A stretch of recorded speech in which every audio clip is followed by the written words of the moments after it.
El periodismo es Canal 24 Horas.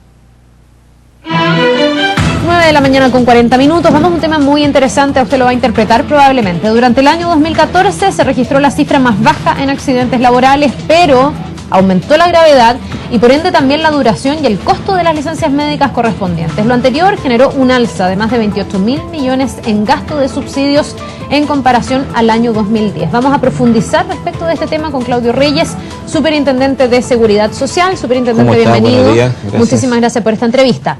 Yo decía que a la gente este tema la va a interpelar porque también vamos a hablar de las enfermedades mentales, que dentro de las enfermedades profesionales y de los accidentes laborales está representando una de las incidencias mayores. Pero partamos por el general. ¿Por qué si han bajado los casos de accidentes y las enfermedades profesionales, hoy día el Estado está gastando más dinero en este tipo de licencias y en este tipo de rehabilitación también? Bueno, hay dos factores. Uno, efectivamente estamos llegando a tasas de accidentabilidad del 4%, que eran las tasas que tenía Estados Unidos hace aproximadamente 10 años, lo cual implica que hemos estado en una tendencia decreciente muy importante, lo mismo que en el caso de las enfermedades profesionales.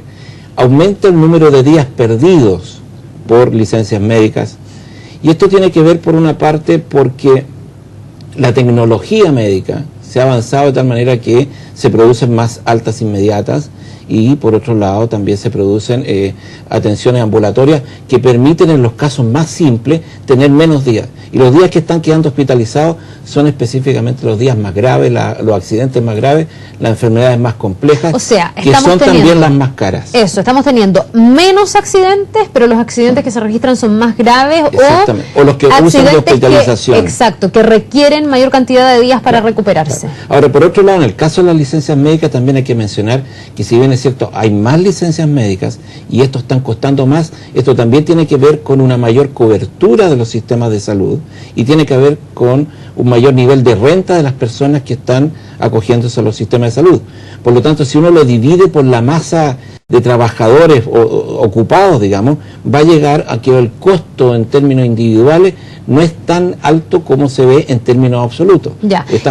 ¿Cómo se catalogan estos accidentes? ¿De qué tipo de accidentes estamos hablando? ¿De qué tipo de enfermedades profesionales? ¿Y cómo se inserta ahí el tema de las enfermedades mentales, que es como transversal a toda la población? Efectivamente. Bueno, tenemos muchos accidentes hoy día, menos que en el pasado.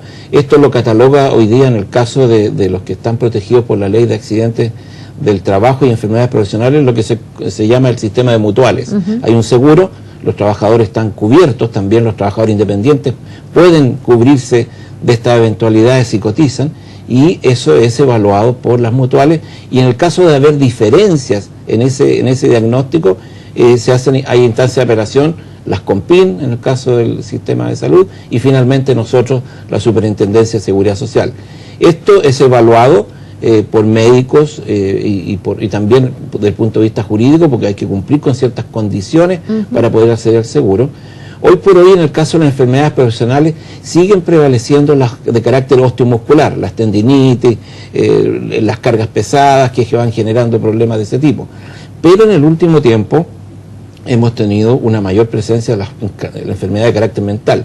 El 20% de las enfermedades profesionales reportadas durante el año 2014 corresponde a enfermedades de carácter mental. Aquí estamos hablando de ansiedad, depresión y estrés. Ahí querías ir, ¿qué era una enfermedad mental? ¿El estrés es considerado dentro de estas enfermedades? El estrés es considerado una enfermedad mental siempre y cuando, y está cubierta por el seguro, siempre y cuando tenga su origen en el trabajo. Y ahí tenemos un punto de tensión. Cuando una enfermedad mental se origina en el trabajo, cuando había una condición previa, cuando esa enfermedad se curó y continuó por otros factores. Y por eso que estamos trabajando en definir protocolos de atención, protocolos de calificación para evitar estas discusiones. Estamos trabajando con el Ministerio de Salud, con las mutualidades, con instituciones universitarias como la Escuela de Salud Pública y otros, para poder tener criterios comunes. Ahora, probablemente el estrés tenga que ver con todo lo anterior, ¿no? Es difícil ver el origen, pero me gustaría sí que fuéramos a cómo el trabajo o la forma o la cantidad de trabajo que tenemos en Chile está disparando estas cifras. Nosotros estábamos hablando fuera de cámara y yo le preguntaba a usted, cuando nos comparamos con los países de la OCDE en esta materia, ¿también salimos para atrás? Porque generalmente nos va mal en la comparación. Efectivamente, en esta materia salimos para atrás, pero también también hay que decir que los países de la OCDE, todos tienen este tema como uno de sus prioritarios. Hay 14 países de la OCDE que están realizando un estudio en este momento sobre esta materia, porque es parte, por así decirlo, de economías que están en un estado de desarrollo donde se produce una situación de estrés en los trabajadores.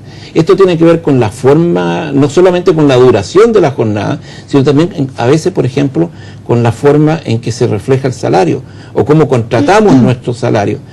Particularmente hay sectores de la economía que tienen salarios con un componente variable, que están sujetos al cumplimiento de metas o lograr bonos, que están muy afectados por razones de estrés laboral.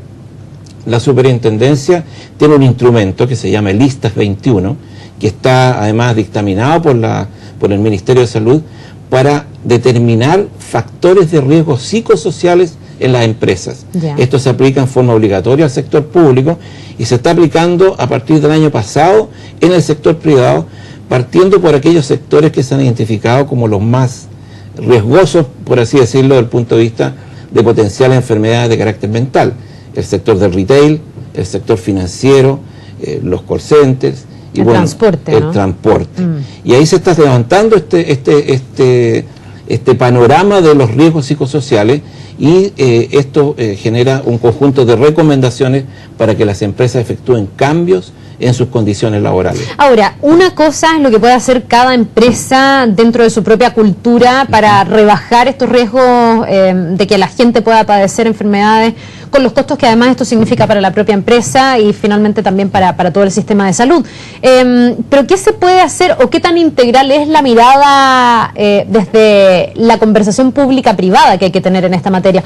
Porque yo le decía a usted, hay países mucho más desarrollados que nosotros, que están en la OCDE, que tienen como una de sus principales medidas que la gente pueda conciliar trabajo con vida familiar, y eso inevitablemente disminuye el estrés de las personas. En Chile, al revés de esos países, se trabaja muchas horas, con muy baja productividad y con muy pocas posibilidades de que la gente compatibilice estas dos áreas que son las más importantes en la vida de cualquier persona.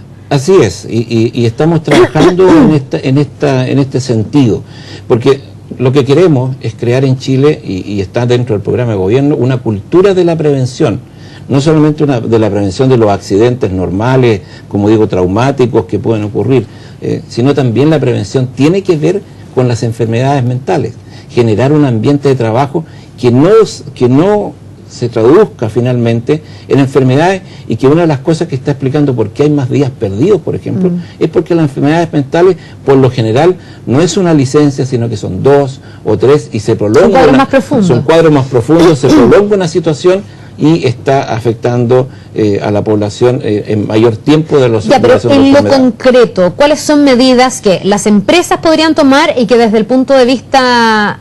me va a tener que esperar 2 segundos, déjeme la pregunta o la respuesta pendiente. Vamos a ir hasta el Palacio de la Moneda. Está hablando a esta hora el nuevo vocero de gobierno, Marcelo Díaz, luego de este consejo de gabinete.